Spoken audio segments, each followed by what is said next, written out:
Solution.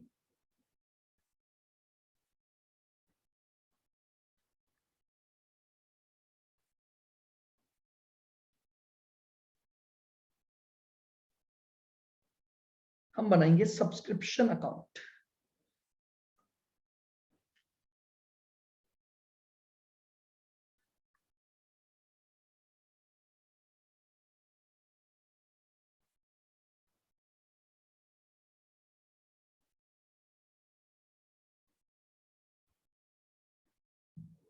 आइएगा, जो सबसे इंपॉर्टेंट बात आपको समझनी है यहां पर, देखिए आपको क्या दे रखा है, outstanding subscription as on 31 March 20।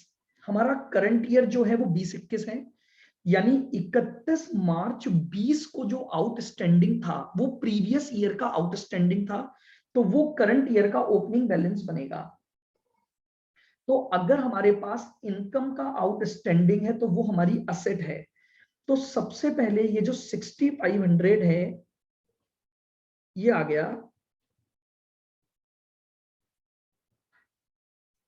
To balance brought down 6500। बहुत ध्यान से समझना मैं क्या आपको चीजें बता रहा हूं यहां पर। उसके बाद आपको दे रखा है एडवांस सब्सक्रिप्शन एज ऑन 31 मार्च 20, यानी प्रीवियस ईयर के लास्ट डे पर कुछ एडवांस चल रहा था तो वो करंट ईयर से रिलेटेड हो गया। तो बेसिकली ये आपके पास करंट ईयर का ओपनिंग लाइबिलिटी हो गई, क्योंकि आपको पिछले साल ही एडवांस मिल गया था। तो अगर पिछले साल एडवांस मिल गया था तो आपने एक लाइबिलिटी क्रिएट कर ली होगी। तो ये आपके पास आ गया बाय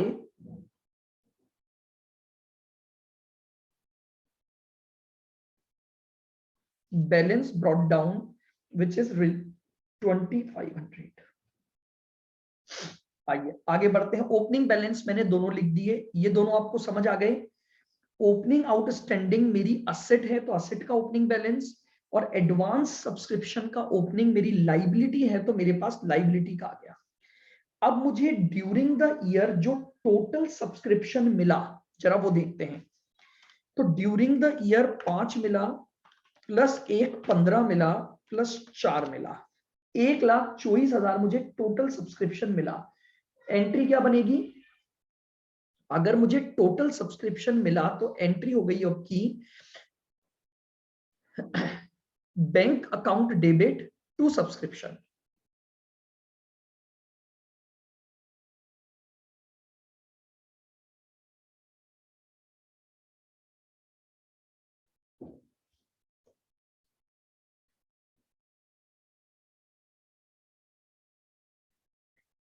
₹24,000।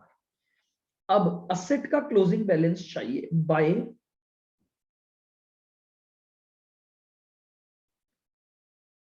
यानी इनकम का वो हिस्सा जो अभी भी आउटस्टैंडिंग है। अब जरा ध्यान से देखना, यहां जो बात है वो मैं क्या बता रहा हूं। आउटस्टैंडिंग सब्सक्रिप्शन अंडरलाइन करना एज ऑन 31 मार्च 21। जानते हो एज ऑन का मतलब होता है इस पर्टिकुलर डेट तक कितना सब्सक्रिप्शन आउटस्टैंडिंग है।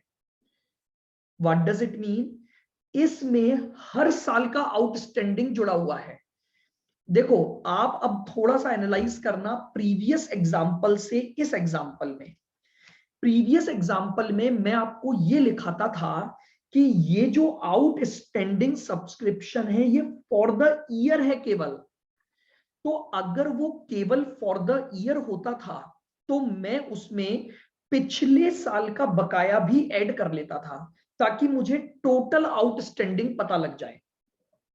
लेकिन जानते हो जब मुझे आउटस्टैंडिंग फॉर द ईयर नहीं, आउटस्टैंडिंग एज ऑन दे रखा है, तो इसका मतलब इसमें अगर पिछले साल का कुछ बकाया था तो वो भी आएगा, वो भी आ चुका है, और करंट ईयर का भी आ चुका है। तो पिछले साल में मेरा टोटल बकाया था 6500, उसमें से मुझे केवल 5000 मिले थे।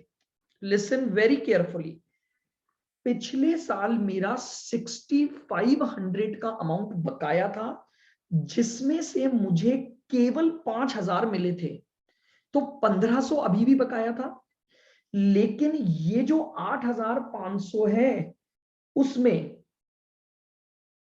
19-20 का 1500 इंक्लूड है, और इसका मतलब उसमें 20-21 का केवल 7000 है। अगर मैं आपको ये 8500 देता फॉर द ईयर, तो फिर आप 1500 और जोड़ते और 10,000 लिखते। लेकिन अगर मैंने आपको ये दिया है कि ये सब्सक्रिप्शन 31 मार्च 21 के दिन बकाया चल रहा है, तो एजोन आने की वजह से ये टोटल आउटस्टैंडिंग हो गया। बताइए क्या अब ये बात समझ आई? एजोन का मतलब और फॉर द ईयर का मतलब समझना है बस आपको। एजोन का मतलब होता है उस दिन तक का सारा बकाया उसमें आ गया, और फॉर द ईयर का मतलब होता है इसमें केवल उसी पर्टिकुलर ईयर का आया। तो जब उसने मुझे एजोन दिया, तो एजोन के केस में अब मैं दोबारा ऐड नहीं कर सकता, उसमें इंक्लूड है, तो मैं यहां पर केवल 8500 लिखूंगा।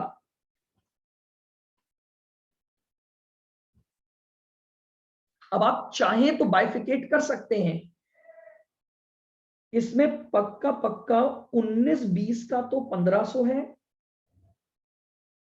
और 20-21 का 7000 है।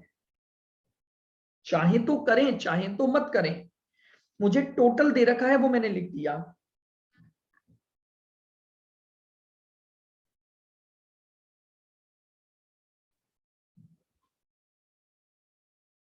To balance carried down, liability का क्लोजिंग बैलेंस, इस साल मैंने 4000 का एडवांस दिया है जो कि नेक्स्ट ईयर के लिए है, तो वो मेरी लाइबिलिटी बनेगा।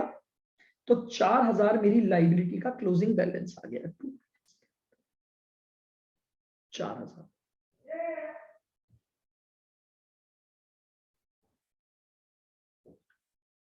अब बैलेंसिंग फिगर निकाल लीजिए।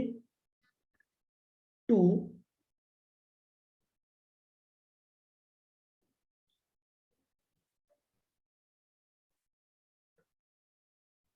To income and expenditure account में क्या वैल्यू जाएगी? 2500 प्लस 124 प्लस 8500 माइनस 6500 और माइनस 4000। ठीक है, ये आंसर आएगा।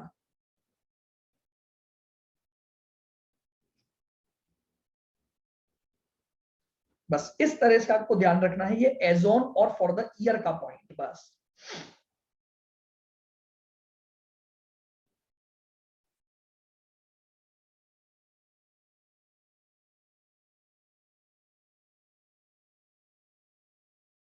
वो हो सकता है मैंने गलत कर लिया होगा, वो कैलकुलेट मैंने अकाउंट नहीं बनाया था ना, अकाउंट अब बनाया तो ये आएगा आंसर इसका। ठीक है ना, 124,500 इज राइट आंसर। बिल्कुल। हाँ, बस यहां जो समझने वाला पॉइंट था वो मुझे आपके साथ डिस्कस करना था, एक फॉर द ईयर और एक एजोन की बात। बस ये एग्जाम्स में ज्यादातर गलत होता है।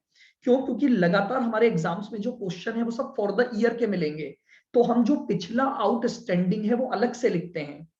बट अगर कभी भी एज ऑन का आउटस्टैंडिंग आ गया, तो आपको ये ध्यान रखना है कि एज ऑन आउटस्टैंडिंग में आप पुराना वाला आउटस्टैंडिंग अलग से नहीं लिखोगे। एज ऑन का मतलब ही यही होता है कि उस दिन तक का सारा जो बकाया अमाउंट है वो सब आप यहां पर ले लोगे। बोलिए, क्लियर है? बिल्कुल। तो ये मैंने आपको सब्सक्रिप्शन की बात बता दी।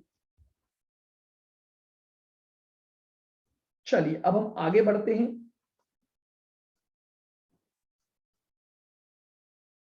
सब्सक्रिप्शन था हमारा, शायद एडजस्टमेंट नंबर 3 लिया था हमने।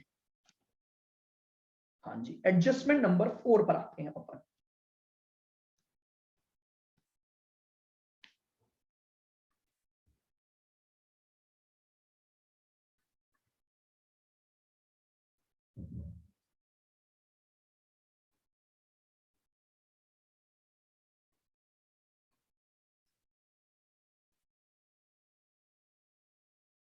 Adjustment number 4,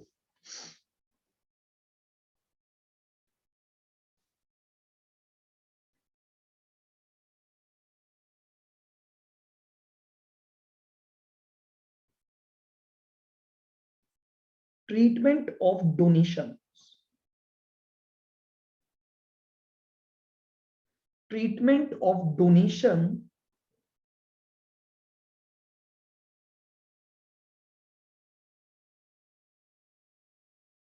received by NPO, donation received by NPO की अब हम बात करें।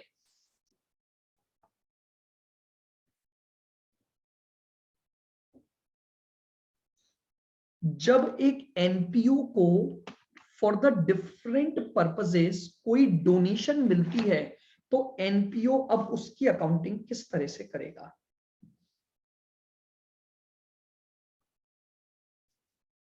तो आइए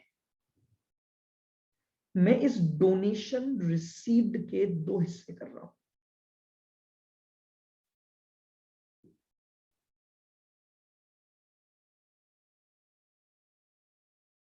ध्यान से समझना बिल्कुल। एक है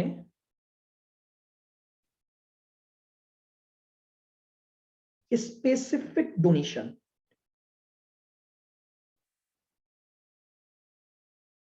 और एक होती है जनरल डोनेशन।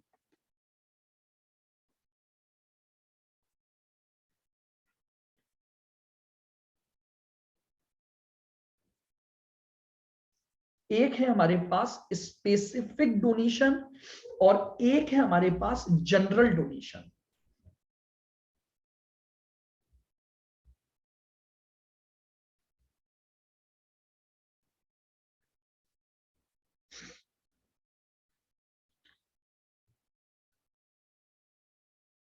स्पेसिफिक डोनेशन का मतलब होता है when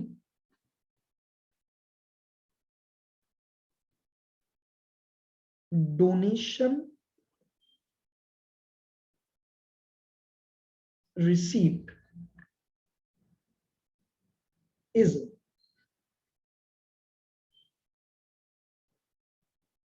related to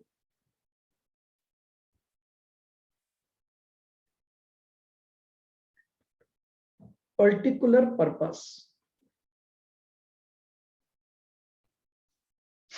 When donation received is related to particular purpose, comma, known as specific donation।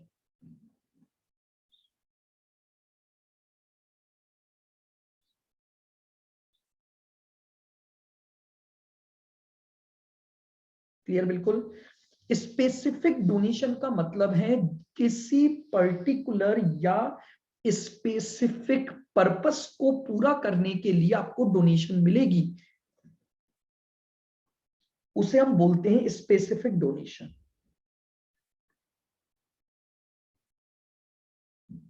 Specific donation को भी मैं दो सब पार्ट में बांट सकता हूं।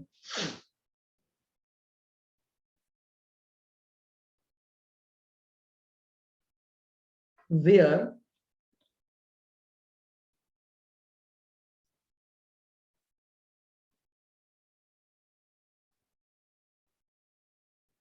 fund accounting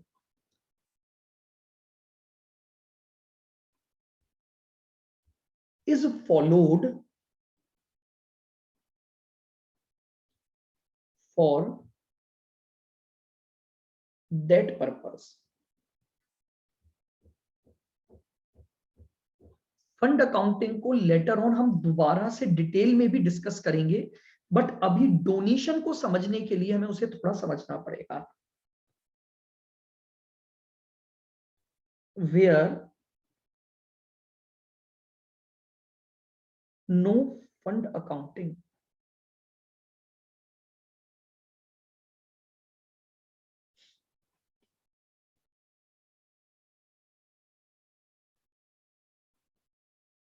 for that purpose।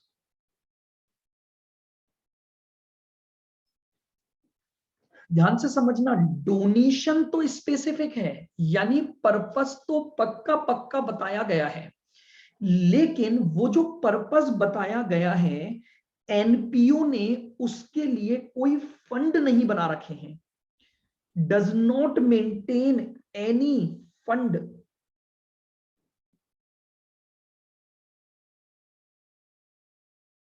और मेंटेन्ड फंड, बस दो ही बातें मेरे पास हैं। ध्यान से समझना, डोनेशन तो पक्का पक्का स्पेसिफिक है, तो पर्पस तो बताया गया है, बस बात यह है कि वो जो पर्पस बताया गया है, क्या एनपीओ की एक पॉलिसी है कि उससे रिलेटेड आपने ऑलरेडी अपने पास फंड मेंटेन कर रखे हैं, या फंड मेंटेन नहीं करते हो बट डोनेशन स्पेसिफिक मिली है। तो देखिएगा, समझने से पहले मैं इसका ट्रीटमेंट लिखता हूं, फिर मैं आपको उसको और डिटेल में समझाऊंगा।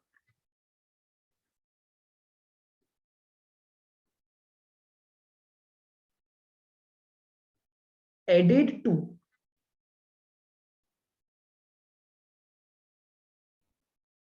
पर्टिकुलर फंड टू कैलकुलेट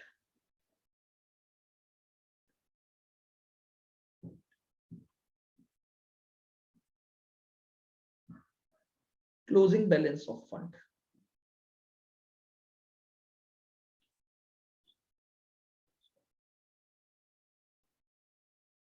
इस डोनेशन को उस पर्टिकुलर फंड में ऐड कर दिया जाएगा।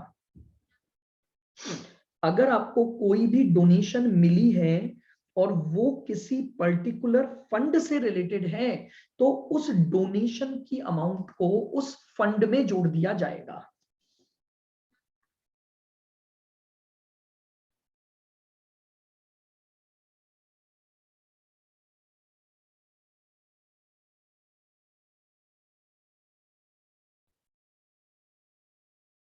एडेड टू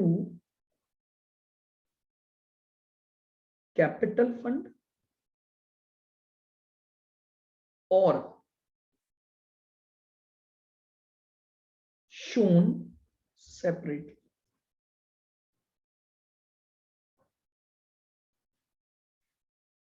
सेपरेटली, या तो इसे एनपीओ की कैपिटल में जोड़ दो, और या फिर फंड नहीं है तो कोई बात नहीं, आप एक सेपरेट नाम से बैलेंस शीट में हम लाइबिलिटी साइड में दिखा देंगे कि specific donation for this purpose आपको मिली है।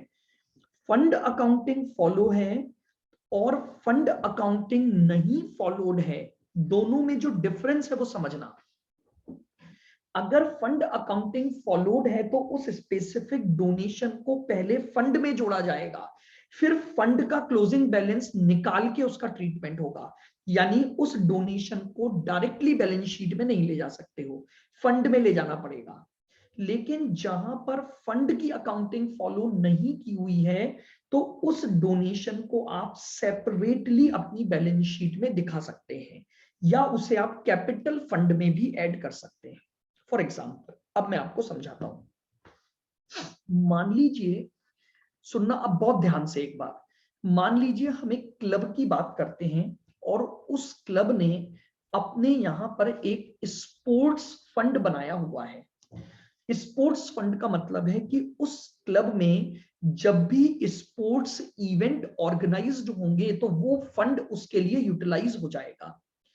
तो इस तरह से एक एनपीओ ने अपने यहां पर क्या बनाया हुआ है, स्पोर्ट्स फंड बनाया हुआ है। अब एक पर्सन थे मिस्टर एक्स, उसने एनपीओ को 80,000 रुपए की donation the for the sports event. जिस पर्टिकुलर पर्पस के लिए उसने डोनेशन दी, एनपीओ ने ऑलरेडी उसका फंड बनाया हुआ था। बात को समझना बहुत ध्यान से। एक क्लब ने, एनपीओ ने अपने यहां पर एक फंड बनाया हुआ था, स्पोर्ट्स फंड, यानी स्पोर्ट्स इवेंट जो होंगे वो उस फंड से फंडिंग होंगे। एक पर्सन ने स्पोर्ट्स इवेंट के लिए क्या दिया, 80,000 की डोनेशन दी। डोनेशन स्पेसिफिक है, स्पोर्ट्स इवेंट के लिए खर्च होगा वो 80,000 रुपया। अब मुझे ये देखना है कि क्या उस स्पोर्ट्स का फंड बनाया हुआ है या नहीं बनाया हुआ है। अब मुझे ये पता लगा कि फंड बनाया हुआ है, तो उस डोनेशन को फंड में जोड़ दिया जाएगा। स्पोर्ट्स फंड का opening balance plus donation received 80,000 रुपए माइनस यूटिलाइज्ड अमाउंट, तो फंड का क्लोजिंग बैलेंस आ जाएगा। यानी मैं क्या करूंगा यहां पर,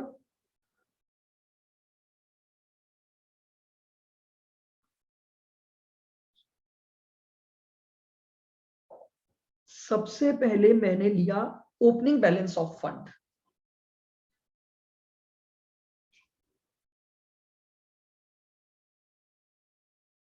डोनेशंस को प्लस कर दिया माइनस एक्सपेंसेस इनकर्ड,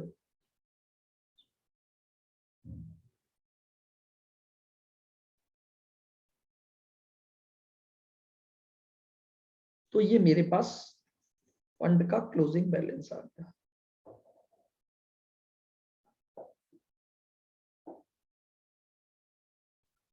और ये जो स्पोर्ट्स फंड का क्लोजिंग बैलेंस आया ये बैलेंस शीट में चला जाएगा। डोनेशन अलग से बैलेंस शीट में नहीं जाएगा, फंड में ऐड होगा और क्लोजिंग बैलेंस निकलकर स्पोर्ट्स फंड में चला जाएगा। बोलिए बात समझ आ गई क्या। फंड अकाउंटिंग अगर आप फॉलो कर रहे हो तो क्या आप लोगों को ट्रीटमेंट समझ आ गया।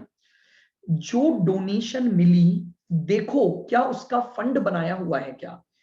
अगर फंड बनाया हुआ है तो उस फंड के बैलेंस में डोनेशन को प्लस कर दो, तो आपके पास ये टोटल पैसा अवेलेबल आ गया। फिर इसमें से जितने आपने खर्चे कर दिए वो माइनस कर दो, तो फंड का क्लोजिंग बैलेंस आ जाएगा। और ये क्लोजिंग बैलेंस हम क्या कर देंगे, अपनी बैलेंस शीट में दिखा देंगे। अब वापस से वही बात कर रहा हूं, एक पर्सन ने क्लब को 80,000 रुपए दिए स्पोर्ट्स इवेंट पर खर्च करने के लिए, लेकिन उस क्लब ने स्पोर्ट्स फंड नहीं बनाया हुआ है। फंड नहीं बनाया हुआ है, लेकिन आपको 80,000 रुपए जो मिले वो स्पोर्ट्स के इवेंट पर खर्च करने के लिए मिले। तो बताइए क्या मिला स्पेसिफिक पर्पस के लिए है। बिल्कुल हाँ, मिला स्पेसिफिक पर्पस के लिए है, लेकिन no fund accounting for that purpose, इसके लिए मैंने कोई फंड नहीं बनाया। तो अब मैं दो में से कोई भी एक काम कर सकता हूं, या तो मैं उस 80,000 को कैपिटल में जोड़ दूं, या तो मैं उस 80,000 को कैपिटल में जोड़ दूं, या फिर मैं उस 80,000 को सेपरेटली बैलेंस शीट में लाइबिलिटी साइड में लिख दूं, स्पेसिफिक डोनेशन फॉर स्पोर्ट्स। जब फंड अकाउंटिंग फॉलो नहीं है तो दो ट्रीटमेंट मेरे पास हैं। ट्रीटमेंट नंबर 1, या तो मैं उसे कैपिटल फंड में ऐड कर दूं, या ट्रीटमेंट नंबर 2 मैं उसे सेपरेटली लाइबिलिटी साइड में दिखा दूं कि भैया ये डोनेशन स्पोर्ट्स पर्पस के लिए मिली है। बताइए क्या अब आपको कोई भी डाउट है स्पेसिफिक डोनेशन के अकाउंटिंग ट्रीटमेंट पर। जब भी स्पेसिफिक डोनेशन मिले तो बस दो ही बातें ढूंढना, क्या उस स्पेसिफिक डोनेशन से रिलेटेड फंड मेंटेन है, या उस स्पेसिफिक डोनेशन से रिलेटेड कोई फंड मेंटेन नहीं है। फंड मेंटेन है तो फंड में जोड़ो, फंड मेंटेन नहीं है तो या तो कैपिटल में जोड़ो या सेपरेटली दिखाओ।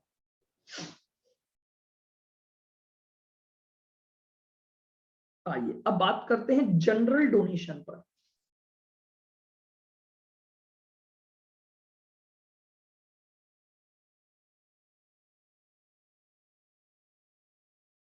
whenever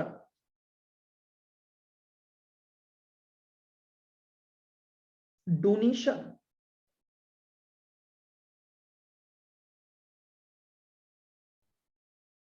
received is for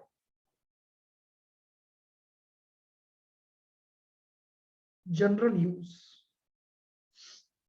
whenever donation received is for general use, whenever donation received is for general use, then known as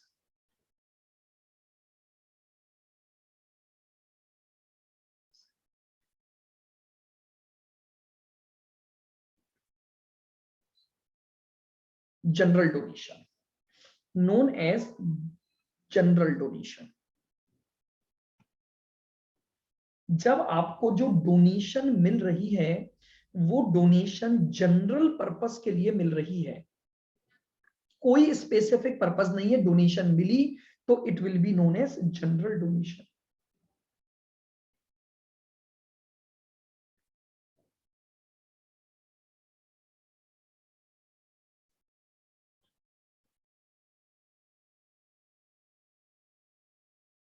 general donation will be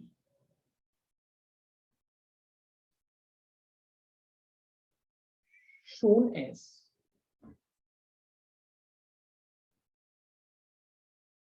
income in income and expenditure account.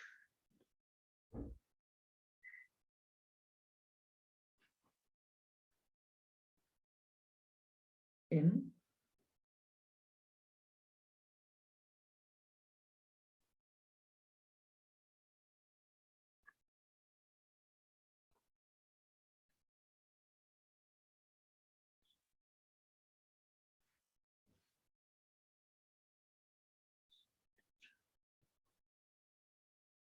Account.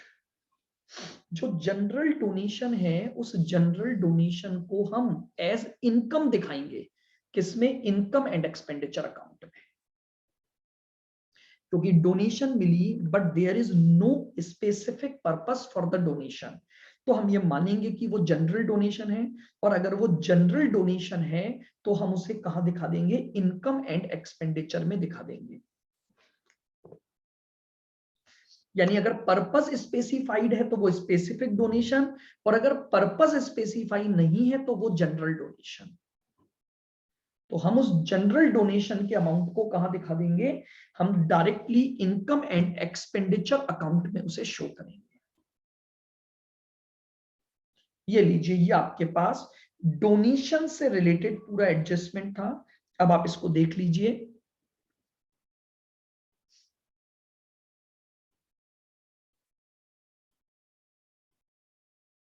Specific donation का treatment और general donation का treatment.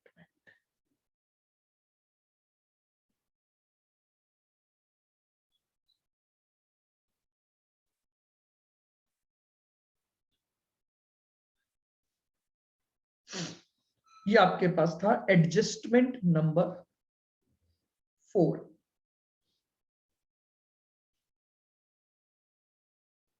कोई बात पूछनी हो तो बताइए। हाँ जी बिल्कुल, स्पेसिफिक डोनेशन है तो केवल बैलेंस शीट में जाएगा, और जनरल डोनेशन है तो वो इनकम एंड एक्सपेंडिचर अकाउंट में जाएगा, यही बात है। और बैलेंस शीट में कैसे जाएगा उसका प्रेजेंटेशन के लिए ही फंड फॉलोड और फंड अकाउंटिंग नॉट फॉलोड का ट्रीटमेंट ध्यान रखना है। ये तो तय है कि स्पेसिफिक डोनेशन बैलेंस शीट में जाएगा, लेकिन बैलेंस शीट में भी जाने के दो अलग अलग मेजर तरीके हैं। या तो वो फंड के अंदर जुड़कर जाएगा या वो सेपरेटली शो होगा। और जनरल डोनेशन जो भी होगा वो प्योरली आपकी इनकम मानी जाएगी, और उसे आपको इनकम एंड एक्सपेंडिचर में ही दिखाना है।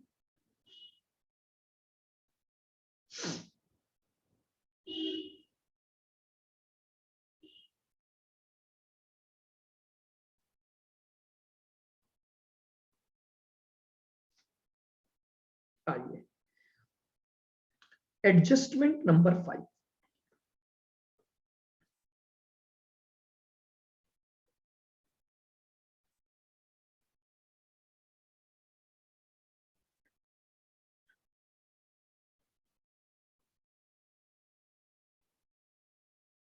अब हम बात करेंगे एडजस्टमेंट नंबर 5।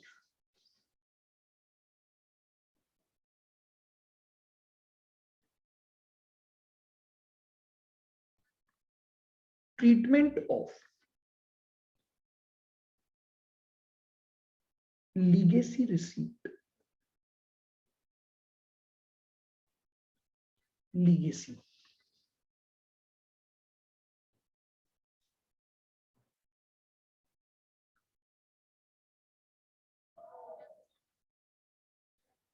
देखिएगा, लीगेसी का मतलब होता है basically a one type of donation which is received by the NPO according to the will of any deceased person. Legacy का जो अमाउंट है बेसिकली ये डोनेशन ही है, वन काइंड ऑफ डोनेशन। लेकिन ये जो डोनेशन आपको मिली है ये एक डिसीज्ड पर्सन की विल के तहत आपको मिली है। मरते वक्त उसने अपनी एक विल बनाई और उस विल के तहत उसने अपनी जो संपत्ति थी, अपना जो अमाउंट था, उसके पास जो वेल्थ थी, उसने वो वेल्थ किसको दे दी? अकॉर्डिंग टू द विल एक एनपीओ को प्रोवाइड कर दी। तो इस अमाउंट को क्या बोला जाता है? लीगेसी बोला जाता है।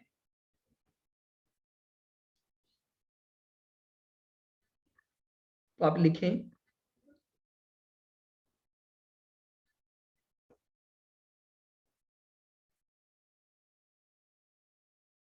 Legacy is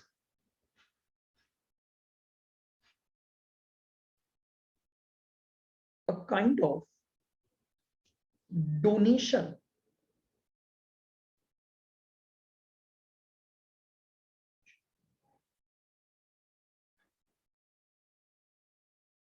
received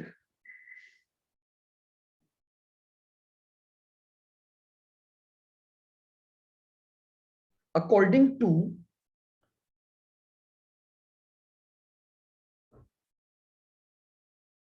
the will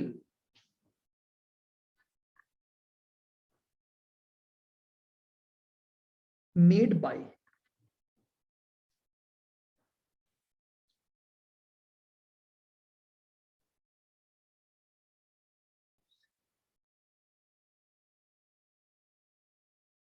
a deceased person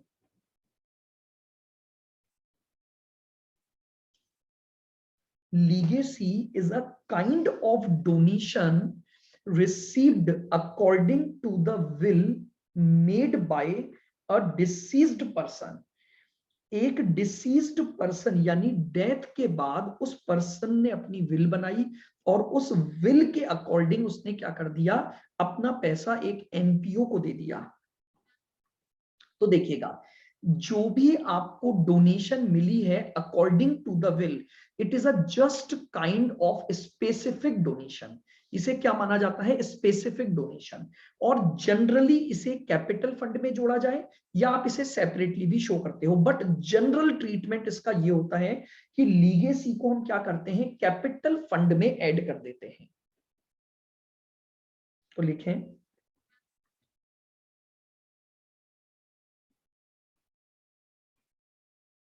legacy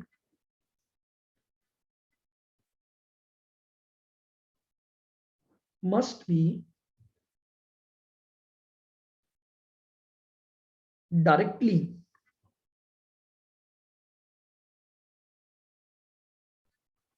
added to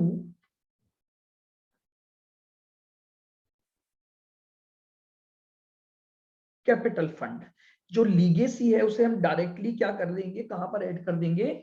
हम उसे ऐड कर देंगे डायरेक्टली कैपिटल फंड में। बस लीगेसी का जो ट्रीटमेंट है वो यही है आपका। एक स्पेसिफिक डोनेशन है जो विल के अकॉर्डिंग ली जाएगी और उस अमाउंट को कहां ऐड कर दोगे? कैपिटल फंड में। आप बैलेंस शीट में उसे क्या कर देंगे? ऐड कर देंगे। So this is the treatment of one another adjustment which is known as legacy.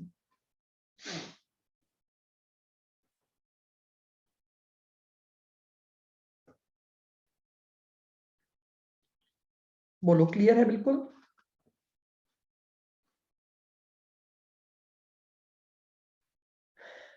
पांच एडजस्टमेंट्स हम लोग पढ़ चुके हैं। पहला एडजस्टमेंट हमने पढ़ा था रेवेन्यू नेचर के एक्सपेंडिचर्स का। दूसरा एडजस्टमेंट हमने पढ़ा रेवेन्यू नेचर की इनकम्स का। तीसरा एडजस्टमेंट हमने पढ़ा सब्सक्रिप्शन को लेकर। फोर्थ एडजस्टमेंट हमने पढ़ा डोनेशन के ट्रीटमेंट को लेकर। और फिफ्थ एडजस्टमेंट हमारा है लीगेसी जो रिसीव होगी उसके ट्रीटमेंट को लेकर।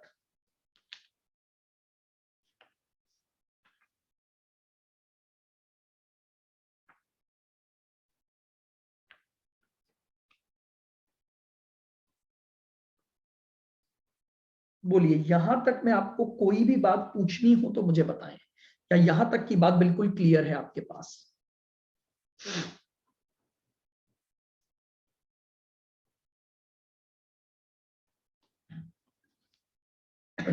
बस 5 एक एडजस्टमेंट और हैं, फिर हमारे फुल फ्लैश जो प्रैक्टिकल पार्ट है वो हमारा स्टार्ट हो जाएगा।